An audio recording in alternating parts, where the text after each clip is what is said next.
General Zahid साहब, पहले आप ही से आगाज़ करेंगे। एक फॉर्मर DGI का केस, फील्ड कोर्ट मार्शल, और 9 मई का हवाला। बराह रास्त 9 मई का तज़किरा नहीं है, लेकिन जो जनरल साहब के अल्फाज और वाक़यात का चुनाव है वो बराह रास्त लिंक कर रहा है उनको 9 मई। आपका तजिया क्या कहता है? Thank you very much Nadeem साहब, पहले तो मुझे शौक़ है बुलाने का। मेरी नज़र में पाकिस्तान फ़ौज ने, ये जो इदारे ने फ़ैसला किया है जनरल फैज़ साहब के बारे में, ये सही है या गलत है ये तो वक्त बताएगा, लेकिन ख़ुद एहतसाबी का जो सिलसिला है या फ़ौज के अंदर जो एक सिस्टम है, उसके जो पाकिस्तान के आइन में और कानून में एक ऑफिसर के लिए जो हदूद और कयूद रखी गई हैं, उससे कोई भी बाहर जाएगा तो उसके ख़िलाफ़ फ़ौज एक्शन लेगी।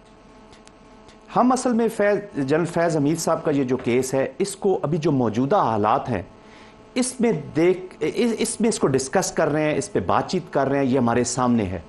लेकिन अगर आप फ़ौज की हिस्ट्री देखें तो इससे पहले भी सीनियर रैंक के ऑफिसर्स पर मुख्तलिफ वाक़यात हुए हैं, जिसमें सियासी वाक़यात भी शामिल हैं और जिसमें करप्शन की भी चीज़ें हैं और बहुत सारी डिफरेंट चीज़ें जिनमें उनकी सज़ाएँ हो चुकी हैं।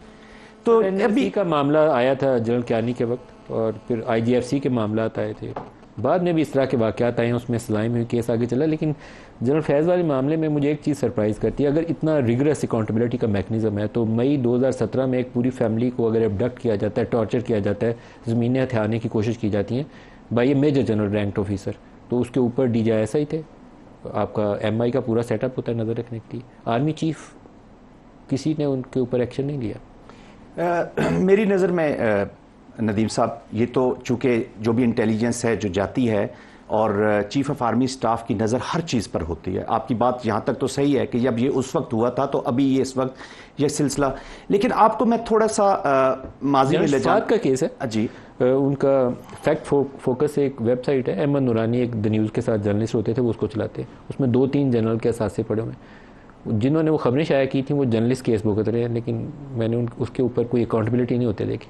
देखिए, हमारी प्रॉब्लम यह है कि हम फ़ौरन खबरों पे जज कर लेते हैं। यहाँ इस दौर में इतना कुछ फेक न्यूज़ में, मैं ये नहीं कहता कि वो गलत कह रहे होंगे या जो खबरें आई हैं वो गलत हुई हैं, फेक डिक्लेयर नहीं कर सकते अनलेस कि वो गो थ्रू। लेकिन मैं और आप यहाँ बैठकर उसको सही भी डिक्लेयर नहीं कर सकते। वो सही इसलिए कि उसमें फैमिली के डॉक्यूमेंट छपे होंगे, चूँकि मेरे पास इसकी इंफॉर्मेशन नहीं है। जब तक हम एक नतीजे पर पहुँच, देखें आप सिर्फ फ़ौज को, या रिटायर्ड फ़ौज है, यहाँ पे अभी हुकूमत मौजूद है, हुकूमत पाकिस्तान मौजूद है, यहाँ वज़ीर आज़म साहब बैठे हुए हैं, सूबाई हुकूमतें हैं।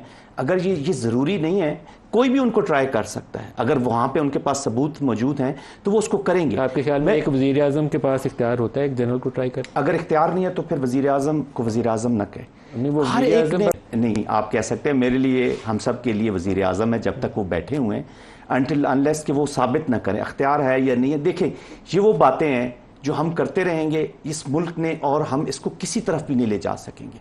जो मौजूदा हुकूमत होगी, जो मौजूदा पावर में लोग बैठे होंगे, वो अपने माजी के लोगों को ब्लेम करते रहेंगे, और जो माजी में लोगों ने जो हुकूमतें की हैं वो बैठे, तो हम कहीं भी नहीं जा रहे, हम स्कटल करेंगे सारे सिस्टम।